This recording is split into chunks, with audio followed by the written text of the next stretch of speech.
ئێمە لە ڕۆژی جیهانی مامۆستایان ساڵانە بە هاوکاری مامۆستایەکان شتێکی بەسیط بە کولفەیەکی کەم بۆ قوتابیە تازەکانمان دەکەن کە بۆ یەکەمی جارە قۆناغێکی نوێ لە ژیانیان دەبڕن ئێمە دێین ئەم پەرتوکانەی کە وەری دەگرن بە شێوەی دیاری بۆیان دەپێچینەوە بۆ ئەوەی نرخی پەرتوک بزانن ڕێز لە مامۆستای بگرن و نرخی خوێندن و قوتابخانە بزانن.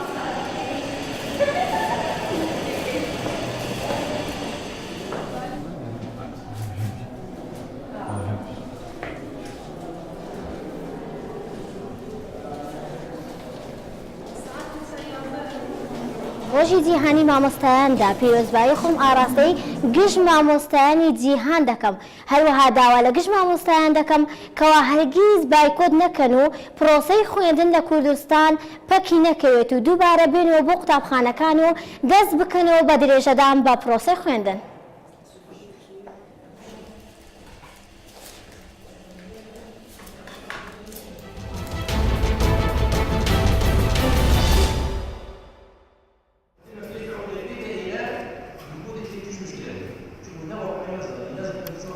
استيداء يجري بتجد الموسيقى كفرة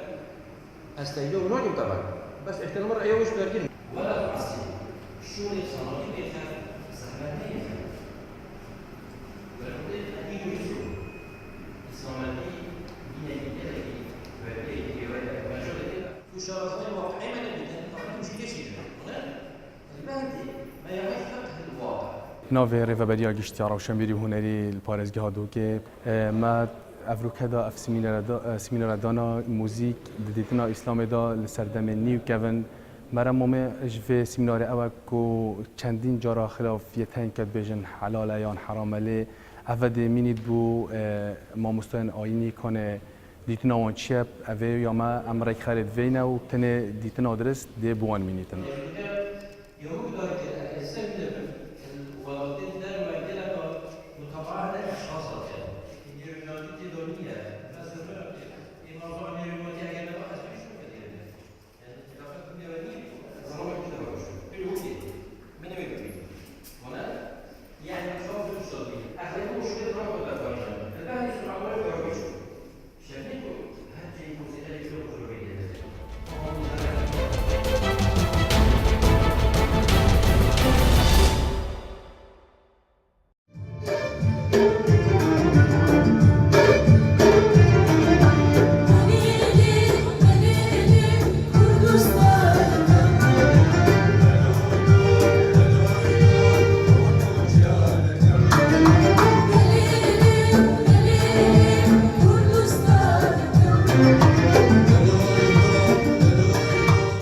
کردنی گەنج لە هەر شوێنێک بێ زەڕورەتێکە کە ئینکاری لێ ناکرێ ئەوە باشترە هەر جارێ و لە شوێنێک بێت بۆ ئەوەی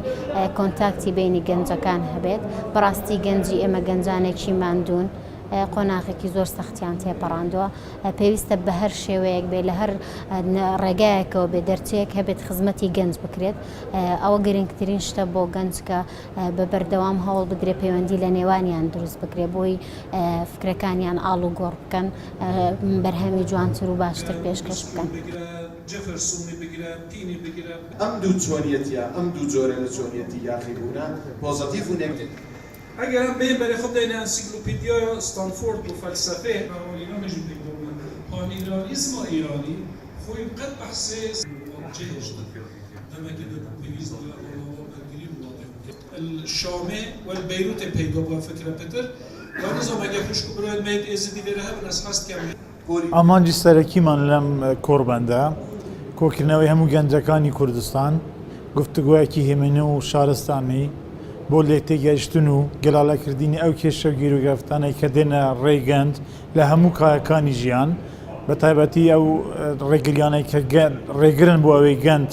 لە هەموو کایەکاندا سەڵاتی هەبێت یان نوێنەری هەبێت دەمانەیە ببیتە نەریتێکی ساڵانەش کە ئەو کۆڕبەندە زیاتر بەرفەرەوان بکرێتن و لاوانی دەرەوەی پارچەی باشووری تێدا بەشدار بن.